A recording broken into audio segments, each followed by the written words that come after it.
वो दिन मेरी जिंदगी का सबसे भयंकर दिन था। ऐसा लग रहा था कि जैसे मेरी सांसें रुक गई हों। मुझे आज भी याद है वो दोपहर। आसमान पर हल्के बादल थे। धूप का खेल चल रहा था और मेरे दिल में एक अजीब सी खुशी थी। मैंने अपने पति के पसंदीदा पकवान बनाए थे।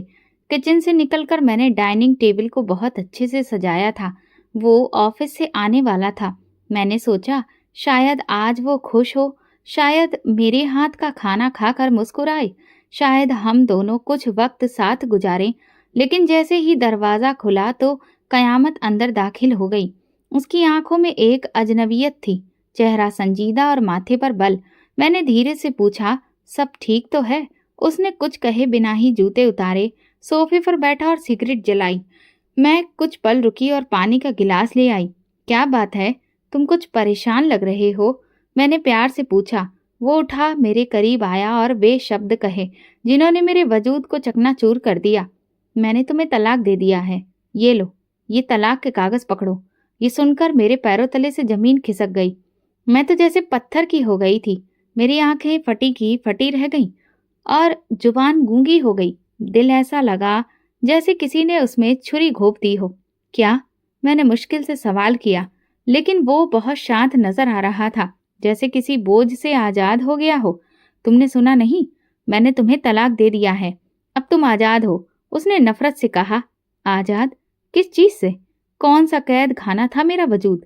मैंने तो तुम्हारे लिए सब कुछ छोड़ दिया, हर दुख में साथ दिया, बीमारी में तुम्हारे पैर दबाए, रातों को जागी, तुम्हारी तकलीफ को अपनी तकलीफ बनाया। आखिर मेरी गलती क्या थी? बस, अब और सवाल मत करो। ये मेरा फैसला है, मेरा। एक दिन इस आसान जिंदगी को याद करोगी। उसने मेरे सवालों को नजरअंदाज करते हुए कहा। फिर उसने मेरे बाजू से मुझे पकड़ा और दरवाजे की तरफ धकेल दिया। मैं, जिसने इस घर को अपने खून पसीने से सजाया था, आज उसी की चौखट पर अजनबी बनकर खड़ी थी। मेरे हाथ में न कपड़े थे, न जेवर और ना ही पैसे। मैं सिर्फ एक टूटे हुए दिल के साथ बाहर खड़ी थी। पड़ोसन दरवाजे से झांक रही थी, कोई खिड़की से झांक रहा था। सबके चेहरों पर तमाशा देखने वालों जैसी परछाई थी, लेकिन किसी के भीतर कोई हमदर्दी नहीं थी। मेरे होठों पर सिर्फ एक प्रार्थना थी, भगवान, मैंने ऐसा क्या गलत किया? मेरी हालत ऐसी थी जैसे किसी ने मेरा सब कुछ मुझसे छीन लिया हो। आंखों में आंसू थे, दिल में हजार सवाल और कदम लड़खड़ा रहे थे। ना कोई सहारा, ना कोई आश्रय, सिर्फ एक उम्मीद। मैं कहाँ जाऊं? फिर मैं अपने भाई के घर पहुंची। दरवाजा खटखटाया। भाभी ने दरवाजा खोला। मुझे ऊपर से नीचे तक देखा, जैसे कोई बेचैन सवाल उनकी आंखों से झांक रहा हो। मेरे चेहरे पर दुख था, शरीर मिट्टी से सना और हाथ खाली। क्या हुआ? कहाँ जा रही थी इस हालत में? उन्होंने पूछा, जैसे मेरे आने से उनकी दुनिया में कोई परेशानी आ गई हो। भाभी, मुझे भाई से बात करनी है। भाई कमरे से बाहर आया, मेरी हालत देखकर कुछ पल रुका, फिर गंभीर लहजे में बोला, क्या हुआ? उन्होंने मुझे तलाक दे दिया, मैंने कहा। मेरी आंखें भर आईं, लेकिन जुबान खामोश थी। ठीक है, कुछ दिन रह लो, लेकिन ये बातें फैलाना नहीं। उनके लहजे में वो अपनापन नहीं था जो एक भाई में होना चाहिए था। चुपचाप मुझे घर में रहने दिया गया, लेकिन कुछ दिनों में ही भाभी का व्यवहार बदलने लगा। सुबह मुझे खाने के लिए रात का बचा हुआ ठंडा और बासी खाना दिया जाता। अगर मैं किचन में ताजा चाय की खुशबू भी महसूस कर लेती तो भाभी कहती, हम लोगों के लिए बनाई गई है, तुम्हें वही खाना है जो बच जाएगा। एक दिन मैं बच्चों से बात कर रही थी, उन्हें कहानी सुना रही थी, तो भाभी ने मुझे सख्ती से मना कर दिया। माधुरी, मेरे बच्चों से दूर रहो। मैं नहीं चाहती कि वे तलाकशुदा औरतों के ज्यादा करीब हों। ये सुनकर मेरा दिल जैसे किसी ने नोच लिया हो। मैं उन बच्चों को प्यार से देख रही थी, वही बच्चे जिन्हें मैंने झूले में लेटाया था, जिनके दांत निकलने पर मिठाई बनाई थी। आज उनसे बात करना भी जुर्म बन गया था। कुछ दिन बाद एक शाम जब मैं कमरे में बैठी थी, भाभी दरवाजे पर आई। चेहरे पर कठोरता थी। माधुरी, तुम्हारे आने के बाद मेरे जेवरात में से एक जोड़ा गायब हो गया है, और तुम ही हो जो कमरे में आती जाती हो। मेरी आंखें हैरानी से फट गईं। भाभी, आपको मुझ पर शक है, लेकिन मैं कैसे? हाँ हाँ, तुम्हारे जैसी बेसहारा औरतें ही तो मौका तलाश करती हैं। देखो, अपने भाई को कुछ मत कहना, लेकिन अब तुम यहाँ और नहीं रह सकती। मेरे शरीर से जैसे जान निकल गई थी। मैंने भाई से बात करने की कोशिश की, लेकिन उसने भी नजरें चुरा ली। माधुरी, तुम पर इल्जाम लगा है, हम तुम्हें ज्यादा दिन नहीं रख सकते। उस रात मैंने साड़ी के पल्लू से खुद को ढांपा और एक छोटी सी चादर में अपने कपड़े लपेटकर चुपचाप उस दरवाजे को पार कर लिया। शहर की गलियां खामोश थीं, आसमान पर चांद भी अपनी धुन में खोया हुआ था और मैं एक बार फिर बेघर बेनाम हो चुकी थी। मेरे कदम मुझे उस जगह ले गए जिसे मैंने कभी दान देते हुए देखा था, अनाथ आश्रम। दरवाजे पर जाकर दस्तक दी। एक उम्रदराज औरत ने दरवाजा खोला। बेटी, तुम यहाँ इस वक्त? मैं रो पड़ी। सिर झुकाते हुए बस इतना कहा, अम्मा, कोई जगह हो तो बस 2 गज जमीन जहां मैं बैठकर सांस ले सकूं। उन्होंने मुझे गले से लगा लिया। आ जाओ बेटी, ये जगह तुम्हारे जैसी बेसहारा औरतों के लिए ही तो है। और फिर इस तरह मैं एक बार फिर एक नए दरवाजे पर पहुंच गई, मगर इस बार वो दरवाजा इंसानों का नहीं, भगवान का था। अनाथ आश्रम के कमरे में मुझे जगह मिली। खाली दीवारें, फर्श पर एक चटाई, एक पंखा और एक पुराना सा आईना। लेकिन उस कमरे में सुकून था, वो सुकून जो कई रिश्तों के साथ रहकर भी नहीं मिला था। मैंने अपना सिर जमीन पर रखा और कहा, हे भगवान, अगर मेरा वजूद बोझ है तो तुम उसे जैसी इच्छा हो उसमें बदल दो। अब मेरा नया सफर वहीं से शुरू होना था, जहां किसी को न मेरा अतीत पता था और ना ही कोई मेरा हाल जानना चाहता था। वहां सिर्फ मेरा भगवान था और मैं। अनाथ आश्रम के कमरे में पड़े एक पुराने आईने के सामने बैठी तो अपना अक्स भी मुझे अजनबी लगता। वो माधुरी कहाँ खो गई जो हंसती थी, गुनगुनाती थी, हर बात पर पति के चेहरे के भाव देखती थी। अब मेरे चेहरे पर सन्नाटा था और दिल में उदासी का एक बसेरा। वो रात बहुत खामोश थी, लेकिन मेरे अंदर तूफान उठ रहा था। कुछ यादें जोर से दरवाजा खटखटाने लगी और मैं उनकी आवाजों को दबाने की कोशिश करती रही, बिना खुद को बार बार अतीत में जाने दिए। तुम्हारे हाथों में तो जादू है माधुरी, वो मुस्कुराकर कहता था। जादू नहीं, प्यार है, मैं शर्माते हुए जवाब देती। हमारी शादी को कुछ महीने ही हुए थे और जिंदगी जैसे फूलों की सेज लगती थी। वो छोटे छोटे लम्हे जब वो थककर घर आता और मेरे हाथ की चाय मांगता, फिर वो चाय पीते हुए मेरी आंखों में झांकता रहता, मुझे लगता था मैं दुनिया की सबसे खुशनसीब औरत हूँ। फिर वक्त ने जैसे करवट बदल ली। एक दिन उसकी तबीयत खराब हो गई, बुखार, कमजोरी, थकान। हमने सोचा शायद काम का दबाव ज्यादा है, लेकिन जब वो बार बार बेहोश होने लगा तो मुझे दिल में खौफ महसूस होने लगा। शाम का वक्त था, ठंडी हवाएं खिड़कियों से झांक रही थी और आसमान जैसे किसी अनजाने गम में डूबा हुआ था। मैं अस्पताल के वेटिंग रूम में अकेली बैठी थी। हाथ में वो सफेद रंग का लिफाफा था जिसमें मेरे पति की रिपोर्ट थी। दिल जोर जोर से धड़क रहा था, जैसे वो पहले से जानता हो कि ये कागज मेरा सुकून छीन लेगा। डॉक्टर ने मुझे अंदर बुलाया, वही पुराना मेहरबान चेहरा, लेकिन आज उनकी आवाज में एक अजीब सी गंभीरता थी। देखिए मैडम, आपको हौसला रखना होगा। उसने मेरे हाथ पर हाथ रखा। क्या हुआ है इन्हें? मेरी आवाज कमजोर पड़ गई। डॉक्टर ने गहरी सांस ली और फिर वो शब्द कहे जिन्हें सुनने के बाद मेरी दुनिया रुक गई। आपके पति को ब्लड कैंसर है। मेरी आंखें खाली हो गई। मैं सुनना नहीं चाहती थी, समझना नहीं चाहती थी। सिर्फ एक ही बात मेरे मन में गूंज रही थी, कैंसर, वो भी मेरे पति को। मैंने घबराते हुए होठों से पूछा, कितने दिन बाकी हैं? डॉक्टर ने खामोशी से कहा, अगर तुरंत इलाज शुरू नहीं किया गया तो फिर वक्त बहुत कम है। मेरे कदम जैसे जमीन में धंस गए। बाहर आकर मैं दीवार से लगकर बैठ गई, दोनों हाथों से अपना मुंह छुपाए और बिन आवाज रो पड़ी। वो पल ऐसा था जब ना आंखें बोलती थी न जुबान, बस दिल चीख रहा था। जब घर पहुंची तो वो सोफे पर लेटा था, चेहरे पर कमजोरी और आंखों में वही सवाल, डॉक्टर ने क्या कहा है? मैं मुस्कुराकर जवाब दिया, बस हल्की कमजोरी है, आयरन की कमी है, दवा दी है उन्होंने, जल्दी ठीक हो जाओगे। और फिर वो निश्चिंत हो गया। मुझे वो पल याद आया जब वो मेरी तरफ देखकर हंसा था। तुम्हारे झूठ बड़े ही मीठे होते हैं। मैंने नजरें चुरा ली। मैं सच बोलने की हिम्मत ही कहाँ रखती थी। उसी रात मैंने सबसे पहले पति के बहन भाइयों से इस बारे में बात की। एक ने फोन बंद कर दिया, दूसरे ने कहा तुम खुद ही संभालो, हम लोग व्यस्त हैं। मैं हर दरवाजे पर दस्तक दे चुकी थी, उन लोगों से भीख मांगी, आंखों में आंसू लेकर हाथ फैलाए, लेकिन हर जगह एक ही जवाब मिला, हम लोग व्यस्त हैं, हमारे पास वक्त नहीं है। और फिर मैंने फैसला किया, ये जंग मैं अकेले लड़ूंगी। ये बीमारी सिर्फ मेरे पति के शरीर में नहीं थी, हमारी जिंदगी की रगों में फैल चुकी थी। लेकिन मैंने तय कर लिया था कि मैं हार नहीं मानूंगी। मेरे अंदर एक माँ जाग चुकी थी, वो माँ जो किसी अपने को मरते देखने के बजाय खुद को ही लुटा देने को तैयार हो जाती है। जब डॉक्टर ने पति के इलाज की लंबी चौड़ी लिस्ट और उसका खर्च बताया तो मेरे हाथ कांपने लगे। लाखों रुपए, जबकि मेरे पास तो चंद हजार भी नहीं थे, और जो कुछ था वो भला कब तक चलता। मैंने सबसे पहले अपने जेवरात निकाले। शादी के मौके पर माँ की तरफ से दिया गया वो सोने का सेट, वो छोटी सी अंगूठी जो मेरे पति ने मुझे पहले तोहफे में दी थी, और कुछ छोटी छोटी चीजें जो बरसों से मैंने संभाल कर रखी थी। उन्हें बेचने का सोचकर ही मेरी आंखों में पानी आ गया, लेकिन मैंने दिल मजबूत किया। दुकानदार ने जब जेवर तोड़कर कीमत बताई तो मेरे अंदर की औरत रो पड़ी। ये कीमत नहीं, ये मेरी यादें हैं। लेकिन उस वक्त यादों से ज्यादा मेरे पति की जिंदगी कीमती थी।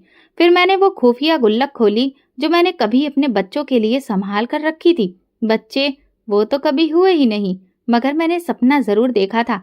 घर के पुराने सामान, कपड़े, फालतू बर्तन सब बेचने शुरू कर दिए। कोई चीज बाकी नहीं छोड़ी। कुछ दिन गुजारे, दवाएं खरीदी, टेस्ट करवाए, अस्पताल के चक्कर लगाए, लेकिन पैसे खत्म होने लगे और पति की हालत बदतर होती जा रही थी। मैं हर दरवाजे पर गई। ससुराल के लोग तो जैसे मुझे पहचानते ही नहीं थे। हमें क्या पता कि सच क्या है, झूठ क्या है। तुम तो पहले ही जज्बाती हो, हर बात बढ़ा चढ़ाकर कहती हो। जब एक बार पति की बहन ने ऐसा कहा, कैंसर तो तुम्हारे पति को है, तो हमें क्यों बताना, तो मुझे यकीन ही नहीं आया।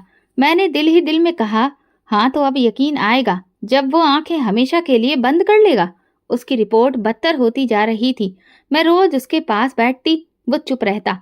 चेहरे पर दर्द के साथ साथ शर्मिंदगी भी होती, जैसे वो कहना चाहता हो, मैं तुम पर बोझ बन गया हूँ। और मैं सिर्फ एक बात कहती, तुम बोझ नहीं हो, तुम मेरी प्रार्थना हो। लेकिन दिल में बेचैनी का शोर बढ़ रहा था। मैं खुद से सवाल करती, क्या मेरी मेहनत, मेरी कुर्बानी, मेरी मोहब्बत सब बेमानी हो जाएगा। मेरे हाथ में मकान की रजिस्ट्री थी, वो आखिरी चीज जो मेरे पास बची थी। माँ की वो निशानी जहाँ मेरा बचपन गुजरा, जहाँ मैं अपने खिलौनों से खेली, माँ की गोद में सोई, और जिसकी दीवारों ने मेरी हर प्रार्थना, हर आंसू, हर कहानी को सुना था। आज मैं खुद से उसका सौदा करने जा रही थी। शायद लोगों के लिए वो सिर्फ एक इमारत थी, मगर मेरे लिए वो एक पूरी दुनिया थी। और मैं वो पूरी दुनिया सिर्फ एक वजह से कुर्बान करने जा रही थी, अपने पति के लिए। रियल एस्टेट एजेंट ने कागजात देखे, कीमत लगाई और बात तय हो गई। ये फैसला सोच समझकर किया है? उसने हैरत से पूछा। हाँ, मैंने मजबूती से कहा, मगर अंदर से मेरी आत्मा भी घबरा रही थी। दिल में एक जंग चल रही थी। एक तरफ पति की बिगड़ती हालत, दूसरी तरफ वो मकान जो मेरी माँ की आखिरी निशानी थी। लेकिन जब प्यार पूजा बन जाए तो कुर्बानी भी फर्ज बन जाती है।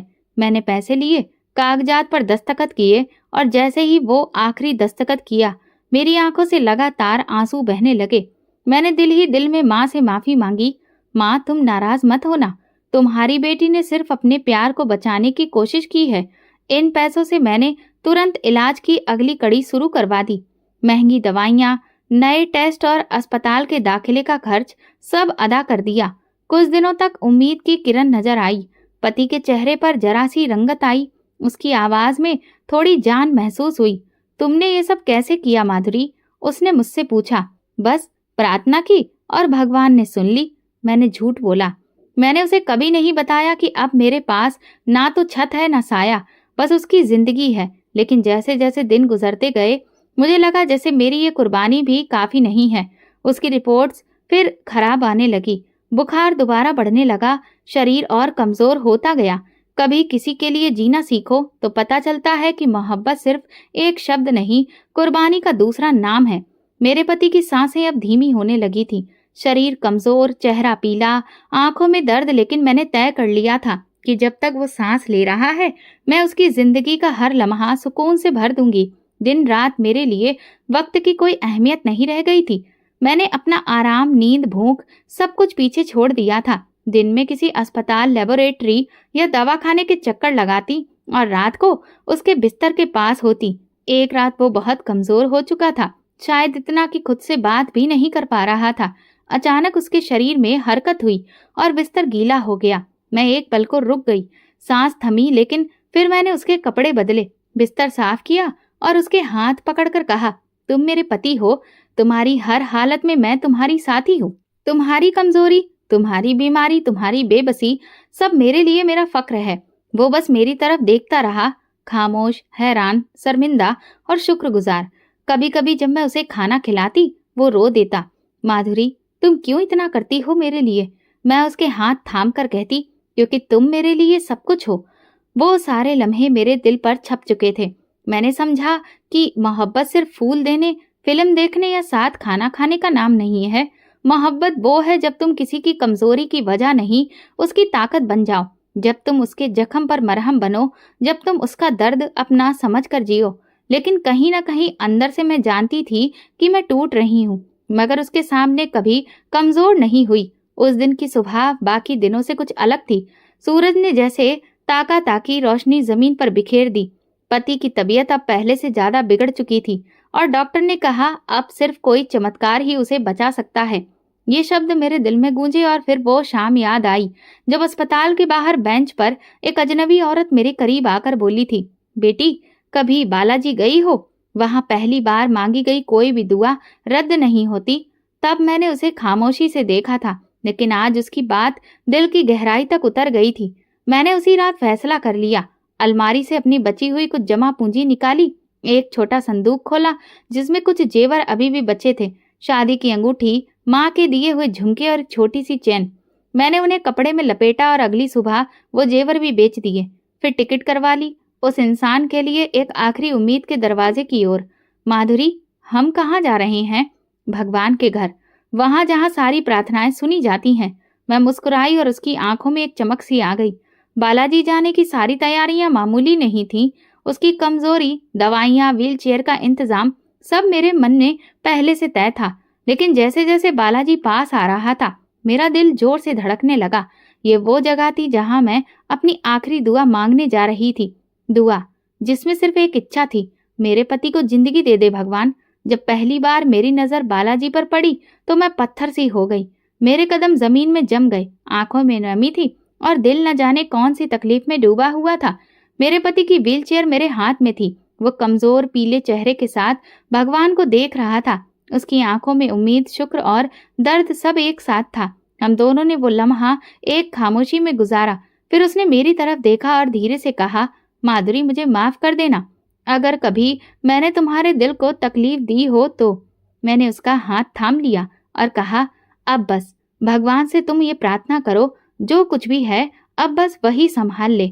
हम दोनों मिलकर भगवान के सामने हाथ जोड़कर प्रार्थना करते थे, भगवान, तुम जानते हो कि मैंने कितना कुछ कुर्बान किया है। मेरी जिंदगी के सारे सपने, मेरे जेवर, मेरा मकान, मेरा सुकून, मेरा चैन, अब बस मेरे पति को जिंदगी दे दो। मुझे और कुछ नहीं चाहिए। मेरे आंसू बह रहे थे, हाथ थक चुके थे, मगर दिल नहीं थका था। उसी रात हम उस मंदिर के एक कोने में बैठे थे। हवा में एक अजीब सा ठंडकपन था। लोग आ रहे थे, जा रहे थे, सिर झुका रहे थे, प्रार्थना कर रहे थे और हम दोनों खामोशी से भगवान के दर पर सिर झुकाए बैठे थे। फिर अचानक मैंने उसे देखा। उसकी सांसें पहले से बेहतर लग रही थी। वो एकदम सीधा होकर बैठ गया और उसके चेहरे पर हल्की सी रोशनी थी। माधुरी, मेरा सीना कुछ हल्का सा लग रहा है, अजीब सा सुकून है, उसने कहा। मैं हैरत से उसे देखने लगी और दिल में शुक्रिया अदा किया। शायद ये वही पल था जिसके लिए मैंने सब कुछ लुटा दिया था। उसी वक्त मैंने भगवान का धन्यवाद किया। मेरा माथा जमीन से लगा और होठों पर बस एक ही बात आई, भगवान, तुमने सुन ली, तुमने मुझे अकेला नहीं छोड़ा। वहां की हवा, वो रात, वो सिर झुकाना, वो प्रार्थना मेरी जिंदगी का सबसे कीमती लम्हा बन गया। कभी कभी इंसान के दिल की गहराई से निकली हुई प्रार्थना भी आसमान चीर कर भगवान के दरवाजे तक पहुंच जाती है, और शायद मेरी प्रार्थना भी उसके दरवाजे तक पहुंच चुकी थी। वो रात सुकून से भरी थी। सच में भगवान के घर पर नींद का भी एक अलग ही मजा होता है। प्रार्थनाओं की गूंज, पूजा पाठ की आवाज, सब कुछ एक ऐसा माहौल बनाता है जो दिल को एक अलग ही शक्ति देता है। मैं थकी हुई थी। दिन भर की थकान ने शरीर को बेहाल कर दिया था, मगर दिल को सुकून मिला था क्योंकि पति की तबीयत अब पहले से काफी बेहतर लग रही थी। मैंने उसे दवाई दी और फिर वो आराम से सो गया। फिर मैं भी बगल में चादर ओढ़कर लेट गई। रात के आखिरी पहर मेरी आंखें बंद थीं और तभी सपना आया। सपने में मैं फिर से बालाजी भगवान के आगे खड़ी थी। हर तरफ रोशनी ही रोशनी थी। मैं सिर झुकाए खड़ी थी, आंखों से आंसू बह रहे थे। अचानक एक चीखती हुई आवाज मेरे कानों में गूंजी, मैं तुम्हें तलाक दे रहा हूँ। यह आवाज किसी अजनबी की नहीं थी, ये मेरे पति की आवाज थी। मैं घबराकर उठ बैठी, सांस तेज हो गई, पसीना माथे पर जमा हो गया, दिल की धड़कन उखड़ चुकी थी। आंखें खोलकर देखा तो मेरे पति अभी तक सुकून से सो रहे थे। उनके चेहरे पर हल्की सी मुस्कुराहट थी, जैसे कि उन्होंने भी अभी अभी कोई सपना देखा हो जिसमें वो बहुत खुश थे। लेकिन मेरे दिल में खौफ ने अपना डेरा डाल लिया था। मैंने खुद से सवाल किया, ये कैसा सपना था? भगवान के घर में ऐसी आवाज क्यों सुनाई दी? क्या ये किसी आने वाले तूफान की खबर थी या फिर ये सिर्फ मेरा वहम था? उसी वक्त मैंने सोचा शायद मेरे जहन में बैठा हुआ एक खौफ है कि अगर वो ठीक हो गया तो कहीं वो मुझे छोड़ तो नहीं देगा। लेकिन फौरन मैं अपने इस ख्याल पर शर्मिंदा हो गई। नहीं, वो ऐसा नहीं कर सकता। वो तो मेरी सेवा पर खुद को शर्मिंदा महसूस करता है। रात की बाकी घड़ियां आंखों ही आंखों में गुजर गईं। सोने की कोशिश की मगर दिल बेचैन ही रहा। होठों पर बस एक ही प्रार्थना थी, हे भगवान, ये सपना कभी भी सच ना हो। या तो मुझे पहले ही इतना सब्र दे दो, और अगर ये सच हो रहा है तो तुम मेरे दिल को सुकून दो। सपना खत्म हो चुका था, मगर उसकी गूंज मेरे दिल से नहीं जा रही थी। सुबह की सूरज की पहली किरण जब बालाजी मंदिर की दीवारों से टकराई तो उस रोशनी ने मेरे दिल में एक उम्मीद की नमी सी जगा दी। रात के उस खौफनाक सपने की गूंज अब भी मेरे अंदर बाकी थी, लेकिन पति के चेहरे पर दिख रही राहत ने उसे कुछ देर के लिए धुंधला कर दिया। उसी दिन वो पहली बार अपने दम पर खुद उठकर बैठा, पानी मांगा और हल्की आवाज में कहा, माधुरी, मुझे वाकई बेहतर महसूस हो रहा है। मैंने अपनी आंखें बंद करके फिर से भगवान को धन्यवाद दिया। शायद मेरी प्रार्थना भगवान ने सुन ली थी। मेरी कुर्बानियां, जागती रातें, खाली हाथ, सच्चा जज्बा सब असर दिखा रहे थे। दिन भर हम दोनों ने प्रार्थना में ही गुजारा। आंखों से आंसू नहीं रुक रहे थे और ना ही प्रार्थनाएं। बार बार मैं यही कह रही थी, मेरे पति को पूरी तरह से ठीक कर दो भगवान, बस उसे उसकी जिंदगी वापस कर दो। अब धीरे धीरे पति की रंगत में फर्क आ रहा था और उसके हाथों में हल्की सी ताकत महसूस हो रही थी। जब हम अपने कमरे में लौटे तो उसने धीरे से कहा, माधुरी, शायद ये तुम्हारे सब्र और तुम्हारी सच्ची प्रार्थना का नतीजा है। मैंने कभी नहीं सोचा था कि इस जगह आकर मेरी सांसें बहाल होंगी। मैंने आंखों में आंसू लिए उसका हाथ पकड़ा और कहा, नहीं, ये सब ऊपर वाले की रहमत है, मैं तो सिर्फ एक जरिया थी। उसी रात मैंने फिर से भगवान का धन्यवाद दिया। फिर हमने दोबारा टेस्ट करवाने का फैसला किया और बालाजी से वापसी के लिए निकल गए। दिल में सुकून था, उम्मीद थी और बस रोशनी थी, मगर मैं नहीं जानती थी कि रोशनी के पीछे अंधेरा भी होता है। अभी सब कुछ ठीक होने लगा था। मैं समझ रही थी कि अब तो भगवान मेरी सुन रहा है, लेकिन जिंदगी के असली फैसले अभी बाकी थे। हम वहां से सीधा अस्पताल गए। डॉक्टर ने जांच की, खून के नमूने लिए और कुछ दिनों के बाद रिपोर्ट्स लेने का वक्त दिया। वो कुछ दिन मेरे लिए सदियों जितने लंबे थे। हर घंटा एक परीक्षा, हर पल एक प्रार्थना से गुजरने लगा। मेरा पति अब खुद से चलने लगा था। उसके चेहरे पर हल्की सी ताजगी, बातों में मिठास और आंखों में नई जिंदगी की झलक दिखाई दी थी। आखिरकार फिर वो दिन भी आ गया। अस्पताल की लाइन के बाहर खड़े हम दोनों की ही सांसें रुकी हुई थी। दिल की धड़कन तेज थी। डॉक्टर ने रिपोर्ट्स हाथ में ली। कुछ देर तक खामोशी से उन्हें देखा और फिर हमें अंदर बुलाया। हम अंदर गए तो मैंने अपने पति का हाथ मजबूती से थाम कर रखा था। डॉक्टर ने नजर उठाकर मुस्कुराकर कहा, मुबारक हो, कैंसर के कोई भी असर अब बाकी नहीं रहे हैं। ये शब्द मेरे कानों में जैसे रोशनी बनकर उतरे। मैं पल भर को पत्थर बन गई, जैसे कि वक्त थम गया। पति ने मेरी तरफ देखा। मैंने उनकी आंखों में नमी देखी। क्या सच में? मैंने कपकपाती आवाज में पूछा। डॉक्टर रिपोर्ट्स हमारी तरफ बढ़ाते हुए बोले, ये तो चमत्कार है। शायद ये प्रार्थनाओं का असर है, शायद ऊपर वाले की रहमत है, लेकिन आपके पति अब पूरी तरह से ठीक हो चुके हैं। मैं एक बार फिर से हाथ जोड़कर भगवान को धन्यवाद देने लगी। मेरी आंखों से आंसू बह रहे थे, लेकिन आज ये आंसू दुख के नहीं, खुशी के थे, सुकून के थे। पति ने मेरा हाथ थामकर धीरे से कहा, माधुरी, तुमने मेरे लिए जो कुछ किया मैं कभी भूल नहीं सकता। तुमने मुझे नई जिंदगी दी है। मैंने मुस्कुराकर जवाब दिया, नहीं, तुम्हारी जिंदगी मेरे लिए सब कुछ थी जो भगवान ने मुझे लौटा दी है। वो पल हमारी जिंदगी का सबसे खुशगवार लम्हा था। सब कुछ जैसे ठीक हो गया था। हर अंधेरा पीछे रह गया और हम रोशनी की तरफ बढ़ने लगे। लेकिन मुझे क्या खबर थी कि कुछ कहानियां खत्म होने से पहले एक नया मोड़ लेती हैं। मेरी जिंदगी अब संभल रही थी। पति अब पूरी तरह से सेहतमंद था। हमने घर वापसी की और दिल से मैं चाहती थी कि अब हम दोनों एक नई जिंदगी की शुरुआत करें, जो सिर्फ सुकून, शुक्र और मोहब्बत से भरी हो। मैं हर सुबह उसके लिए नाश्ता बनाती, हर शाम उसके साथ चाय पीती और रात को उसके बगल में सोती, दिल से भगवान का धन्यवाद करती। फिर एक दिन वो रोज की तरह बहुत ज्यादा खामोश था, ना आंखों में चमक, ना होठों पर मुस्कुराहट। मैंने सोचा शायद वो थका हुआ होगा, लेकिन रात को जो वो कमरे में आया, उसके चेहरे पर कुछ अजीब था, जैसे कि वो कोई बहुत बड़ा फैसला कर चुका हो। माधुरी, मुझे तुमसे बात करनी है।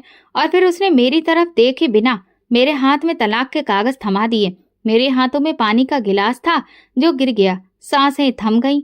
मैंने उसे कहा, लेकिन ऐसा क्यों? मेरी आवाज चीख में बदल गई।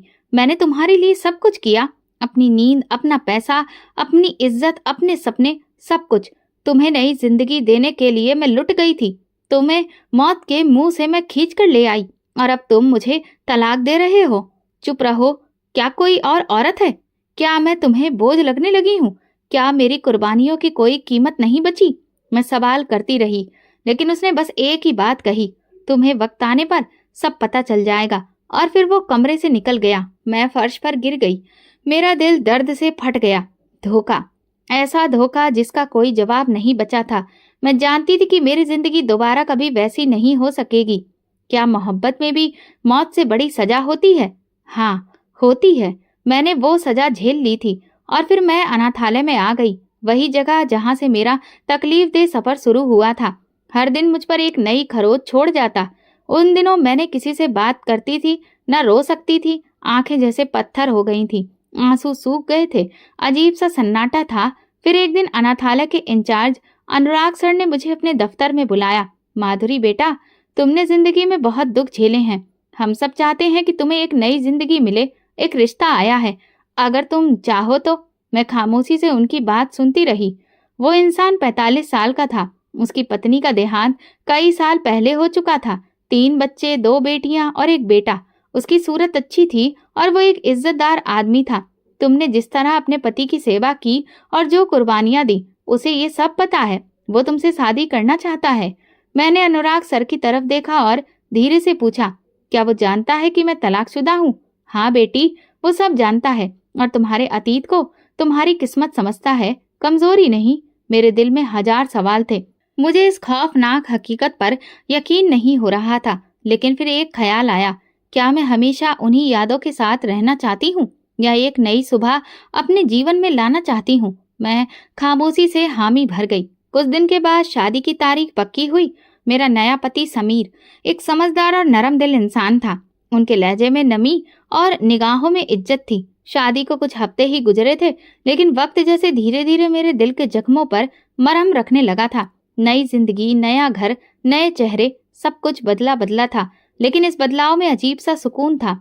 समीर मेरे लिए एक सुलझे हुए इंसान साबित हुए। उनके शब्दों में कभी सख्ती नहीं थी, सिर्फ सहारा था। उन्होंने कभी मेरे अतीत के बारे में नहीं पूछा, ना ही कभी मेरे जख्मों को कुरेदा। वो बस चाहते थे कि मैं खुद को संभालूं और नए सिरे से जिंदगी जीऊं। उनके 3 बच्चे, जिन्हें मैं शुरू में अजनबी समझती थी, अब धीरे धीरे मेरी जिंदगी का हिस्सा बनने लगे। सबसे छोटी बेटी पिंकी रोज रात को आकर मेरी गोद में बैठ जाती और कहती, माँ, आपकी गोद बहुत नरम है, मुझे नींद आ जाती है यहाँ। मेरे दिल में वो जज्बा जो कभी माँ ना बनने के एहसास से अधूरा रह गया था, अब पूरा होने लगा था। मैं सुबह उठकर बच्चों के लिए नाश्ता बनाती, उन्हें स्कूल भेजती, घर संभालती और फिर थोड़ा वक्त अपने लिए निकालती। मैंने खुद को शीशे में देखा तो एक पल को रुक गई। क्या ये वही माधुरी थी? हाँ, मगर थोड़ी बदली हुई, थोड़ी संभली हुई, थोड़ी समझदार। मैंने दोबारा अपने लिए नए कपड़े लिए, हल्का सा मेकअप करना शुरू किया, बाल संवारने लगी और शीशे से नजर मिलाने लगी।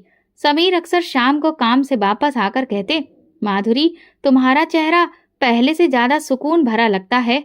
और मैं मुस्कुराकर जवाब देती, ये सुकून आपके सब्र की वजह से है।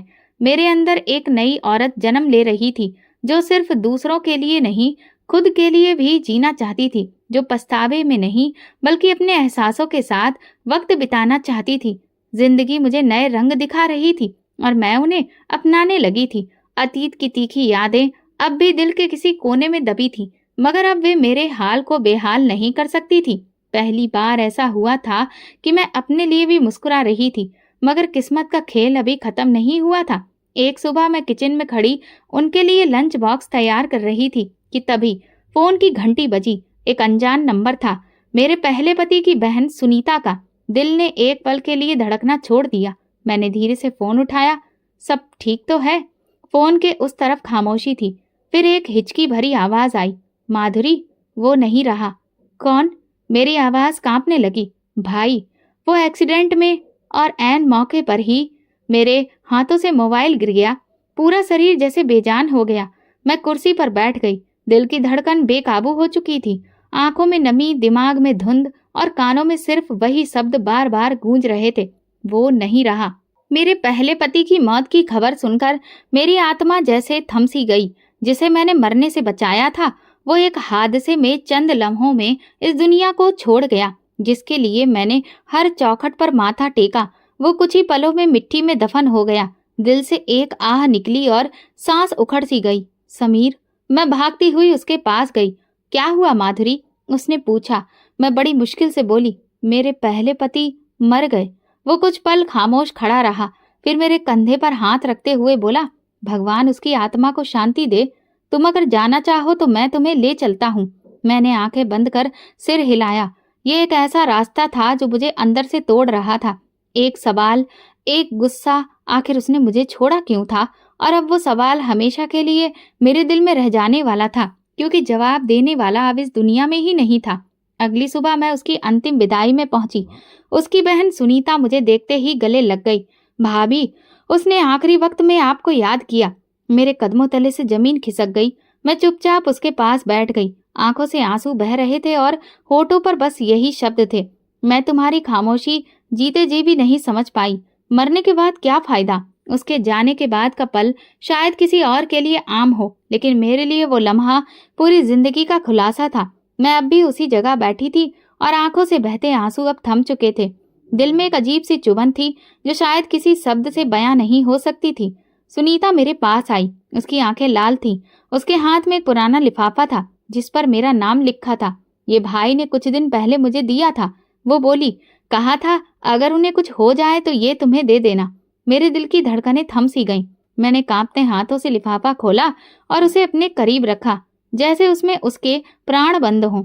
जब सब लोग जा चुके थे और शमशान घाट भी सन्नाटे में डूब चुका था, मैं खामोशी से वो लिफाफा खोलकर चिट्ठी पढ़ने लगी।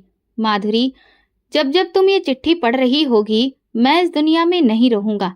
तुम्हें शायद लगता होगा कि मैंने तुम्हें धोखा दिया, तुम्हारे साथ बेवफाई की, लेकिन सच्चाई कुछ और थी। एक ऐसी सच्चाई जो मैं तुम्हें कहकर छोड़ना नहीं चाहता था। जिस रात तुमने तलाक का सपना देखा था, उसी रात मैंने भी एक सपना देखा था। मैंने देखा कि मेरी जिंदगी के बस कुछ महीने ही बाकी हैं। मेरी मौत का वक्त तय हो चुका है। डॉक्टर ने तो कहा था कि मैं बच गया हूँ, लेकिन दिल जानता था कि ये सेहत कुछ समय की है। मेरी आंखों से आंसू बहने लगे। वही सपना, वही आवाज अब सच्चाई बनकर मेरे सामने खड़ी थी। मैं जानता था कि तुम मुझसे इतना प्यार करती हो कि मेरी मौत के बाद सारी जिंदगी मेरी याद में गुजार दोगी, और मैं ये नहीं चाहता था। मैं चाहता था कि तुम आगे बढ़ो, खुश रहो, एक संपूर्ण जिंदगी जियो। इसलिए मैंने तुम्हें तलाक दिया, ताकि तुम्हारी जिंदगी एक बंद दरवाजे में कैद ना रहे। माधुरी, मेरी जिंदगी की सबसे बड़ी प्रार्थना तुम थी, और मैं तुम्हें आजाद करके खुद को भगवान के हवाले कर देना चाहता था। चिट्ठी यहीं खत्म हो गई, लेकिन मेरे अंदर की खामोशी चीख पड़ी। मैं वो चिट्ठी सीने से लगाकर फूट फूट कर रो पड़ी। अब मुझे सब कुछ समझ आ चुका था। वो खामोश तलाक, वो अचानक लिया गया फैसला, वो अजीब सी दूरी, ये मोहब्बत का वो रूप था जो खुद को लुटाकर दूसरे को जिंदा कर देता है। मैंने उसकी राख को चूमा। मुझे माफ कर दो। तुम्हें समझे बिना मैंने तुम पर शक किया। तुम चले गए, लेकिन मुझे जिंदगी दे दी। अब मेरे अंदर सिर्फ शुक्र था, और वो मोहब्बत का एहसास जो शब्दों से नहीं बलिदान से साबित होता है।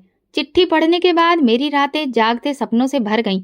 हर शब्द मेरे मन में गूंजता रहा जो उसने अपनी मौत से पहले लिखा था। दिल जैसे बीच में झूल रहा था। एक तरफ उसकी बेमिसाल मोहब्बत, दूसरी तरफ उसकी जुदाई जो मेरी सहन शक्ति से बाहर थी। मैं दोबारा सुनीता के पास गई। वो भी सदमे में थी, लेकिन मेरे चेहरे पर कुछ ऐसा था कि उसने तुरंत पहचान लिया। मैं कुछ जानना चाहती हूँ सुनीता, क्या तुम्हें उसके सपने के बारे में कुछ पता था? मैंने नरमी से पूछा। उसने मना किया था कि तुम्हें कुछ ना बताएं। वो तुम्हें तकलीफ में नहीं देखना चाहता था। उसने सपने में क्या देखा था? मेरी आवाज धीमी लेकिन मजबूत थी। सुनीता ने आह भरी आंखों में आंसू लिए बोली, उसी रात जब तुम दोनों वहीं सो रहे थे, वो घबराकर उठ बैठा, पसीने में भीगा हुआ, सांसें तेज। तुम उसके बहुत करीब थी। उसने देखा कि वो सफेद कपड़े में लिपटा हुआ है, बहुत से लोगों के पास में लेटा है, सब कुछ सन्नाटे में डूबा हुआ है। तुम दूर खड़ी होकर रो रही हो। उसे किसी की आवाज सुनाई दी, तुम्हारा वक्त करीब है, अपने आखिरी वक्त में प्रार्थना कर लो। उसने कहा, अब मैं बस माधुरी के लिए मांगता हूँ कि वो मेरी जिंदगी से आजाद हो जाए और किसी और के साथ खुश रहे। वो नहीं चाहता था कि उसकी मौत तुम्हें कैद कर दे। मैं फूट फूट कर रो पड़ी। अब सब कुछ साफ हो चुका था। वो सपना, वो तलाक, वो दूरियां। अपनी जिंदगी के आखिरी लम्हों में भी उसने मेरे लिए प्रार्थना की थी। अब मेरे दिल में कोई शिकायत नहीं थी, सिर्फ उसकी याद, उसकी कुर्बानी और उसकी बेमिसाल मोहब्बत। कभी कभी इंसान जिंदगी में ऐसे मोड़ से गुजरता है जहां हर चीज बिखर जाती है, लेकिन जब पीछे मुड़कर देखते हैं तो वो बिखरी हुई चीजें भी एक खूबसूरत तस्वीर बन जाती है। ऐसी तस्वीर जो सिर्फ मोहब्बत की कुर्बानी से बनी होती है। मुझे समझ आ चुका था कि मेरे पति ने मुझे तलाक देकर जो जख्म दिया, वो दरअसल एक आखिरी कुर्बानी थी। वो कुर्बानी जिसे कोई आम इंसान नहीं, सिर्फ एक सच्चा आशिक ही दे सकता है। अगर वो मुझे तलाक न देता और सिर्फ अपनी बीमारी के सहारे मेरी प्रार्थनाओं का इंतजार करता, तो शायद आज मैं उसकी पत्नी होती और अपनी सारी जिंदगी उसकी याद में गुजार देती। मैं कभी किसी और के बारे में सोच भी नहीं पाती, ना कोई नया रिश्ता, ना माँ बनने का सपना, ना जिंदगी की नई शुरुआत। लेकिन उसने जान लिया था कि अगर माधुरी उसकी विधवा बनी तो वो हमेशा उसकी मौत पर रोती रहेगी, कभी जीना नहीं सीखेगी। वो जानता था कि मेरा दिल उसके बिना कुछ नहीं अपनाएगा, और इसीलिए उसने अपनी मोहब्बत को नफरत का रूप देकर मेरे दिल से खुद को निकालने की कोशिश की। मुझे उस वक्त लगता था कि उसने मुझे धोखा दिया है, लेकिन अब समझ आता है कि वो धोखा नहीं, इश्क की एक इम्तिहान था। उसने अपनी आखिरी सांसों में ये नहीं चाहा कि मैं सिर्फ उसके नाम के साथ बनी रहूं, बल्कि उसने चाहा कि मैं अपने नाम से जीने लगूं। वो चाहता था कि मैं एक नई सुबह देखूं, बच्चों की हंसी सुनूं, किसी के सच्चे लम्हों को महसूस करूं और वो सब कुछ पाऊं जो उसने मुझे नहीं दिया था। माँ बनने का एहसास, एक संपूर्ण घर, मोहब्बत भरी जिंदगी। उसकी खामोशी, उसका फैसला, उसकी जुदाई, सब कुछ मेरे हक में था, मेरी खुशियों के लिए था। मैं उसके लिखे खत को सीने से लगाती और एक ही बात दोहराती, तुमने जो कुर्बानी दी है, मैं उसे जिंदगी भर याद रखूंगी। तुमने मुझे आजाद किया था ताकि मैं कैद ना रहूं। तुमने मुझे नहीं एक दुनिया दी, और मैं इस दुनिया में जीना सीख गई हूँ। आखिरी कुर्बानी वो होती है जब इंसान अपने प्यार को छोड़ दे, सिर्फ इसलिए कि वो खुश रहे, और मेरा पति वो कुर्बानी दे चुका था। अब मैं उसकी दी गई आजादी में जीने लगी थी, दिल में उसकी मोहब्बत के साथ, मगर जिंदगी की तरफ देखते हुए। और अब एक नया दरवाजा खुलने वाला था। सुबह की रोशनी जब कमरे की खिड़की से अंदर आई तो मैंने अपने हाथों में एक छोटा सा वजूद महसूस किया, नरम, मासूम और मुकम्मल। वो मेरी बेटी थी, मेरी जिंदगी का सबसे हसीन तोहफा, सबसे कीमती नाम। मैंने उसके माथे को चूमा और फिर आंखें बंद करके भगवान का शुक्रिया अदा किया। समीर की आंखों में खुशी के आंसू थे। बच्चों ने अपनी छोटी बहन के लिए खिलौने लाने की जिद शुरू कर दी। घर पूरा खुशियों से भर गया और मेरा दिल सुकून से। मैंने अपने अतीत की सारी तकलीफों को एक तरफ रख दिया और सोचा, ये प्रार्थना जिसे मैंने भगवान से गिड़गिड़ाकर मांगा था, उसका इनाम आज मुझे मिला है। मेरी जिंदगी का वो हिस्सा जो जुदाई, कुर्बानी और खामोशी से भरा था, आज एक नए दौर में बदल चुका है। मैंने अपनी बेटी को गोद में लिया और उसके कान में धीरे से कहा, तुम सिर्फ मेरी नहीं, उसकी भी प्रार्थना का नतीजा हो, जिसने मुझे आजाद किया था ताकि मैं आज तुम्हें पा सकूं। कभी कभी कुछ कुर्बानियां मोहब्बत की सबसे ऊंची शक्ल होती हैं। भले ही वो दुख देती हैं, लेकिन दिल की गहराई से की जाती हैं, सिर्फ इसलिए कि अपने प्यार को खुशी मिल सके, चाहे उसकी कीमत अपनी हंसी ही क्यों ना हो। यही थी उसकी वो आखिरी प्रार्थना, एक ऐसी कहानी जो खत्म होकर भी दिलों में बाकी रहती है।